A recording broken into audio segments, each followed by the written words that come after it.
This is a creative business platform created mainly for Chinese visitors with the intention to travel to Australia. Because China has been recorded as the second biggest source of tourists coming into Australia. In fact, there have been approximately 1.1 million Chinese visitors that arrived in Australia by June 2016, and they set a record of $8.9 billion spent during their visit. What's more astounding is that there is still room for even more consuming power. Let's take a look at the business model. Setting target customer groups is one of the most essential steps for any business, and the customer groups this platform is aiming to serve divides into two subgroups. The first subgroup consists of Chinese citizens who want to spend some time in Australia for holiday. The other subgroup is made up of Chinese students that are already in Australia right now. According to some official data collected in 2016, more than 600,000 holiday visitors from China spent more than $3.2 billion, while 140,000 international students spent $3.9 billion. Visitors from China has greatly promoted the development of Australian tourism industry. Therefore, they became the two intended consumer groups. What this platform is offering is the immersion experience, where visitors get the chance to interact and learn with the Australian residents in an authentic manner, something to remember years after. For example, they could visit a farm and see how uncute and uncuddly real kangaroos are. But that's just one of the things to offer. This platform could also provide other experiential tours planned and guided by real Australian residents. And if language is a barrier for the visitors from China, the platform will look for Australian Chinese residents that could speak both languages to do the job.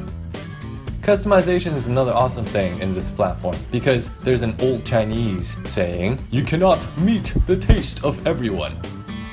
So, instead of being forced to travel with a huge group of strangers and being uncomfortably packed on a bus like canned sardines, this platform offers customizable individual trip planning and services just for you, and maybe others you wish to bring along.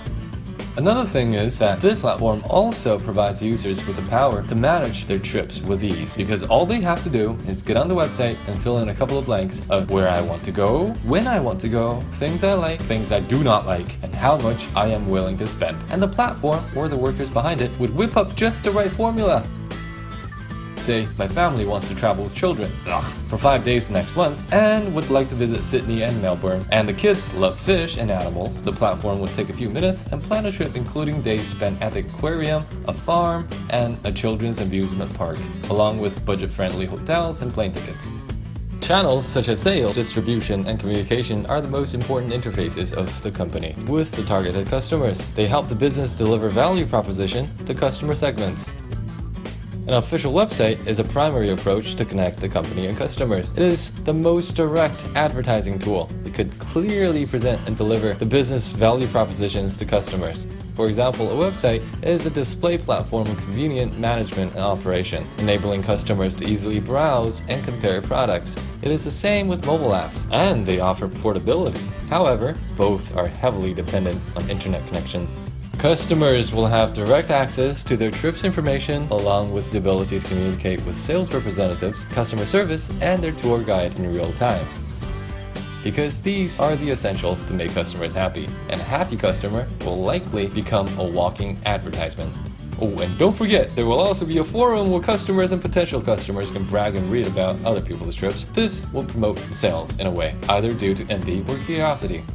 This platform makes its profit in the usual ways, including service fees, commissions from cooperating tourist attractions and hotels and stuff, or if the customer decides to hire an independent tour guide from the platform, a brokerage fee will be collected too. Behind the pretty and useful website, the business will also rely on other key resources. These include skilled employees because they can deliver the business value more efficiently, cooperating hotels and attractions for their commissions and deals, independent tour consultants for, well, the brokerage fee and stuff. Because the platform is just a tool to connect all of these seemingly separate sectors together. To explain the platform in the simplest ways, it does two things.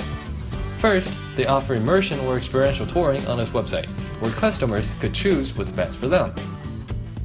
Second is to conduct experience surveys after the trip. This would help the business choose the right cooperating partners based on the feedbacks given by the customers to ensure that most, if not all, of the business values are delivered properly. Key partners of the platform will include cooperating hotels, tourist attractions, car rental companies, and other end-chain suppliers, along with local tour consultants and tour guides. There are two parts to the cost structure of the platform. The first one is the technological costs, which include the setup and maintenance of the platform's website and mobile app. And the second one is the labor cost of its staffs. A business model is the dreamer, thinker, and doer of any business, because it helps guiding the business to create, operate, and capture value in a competitive marketplace.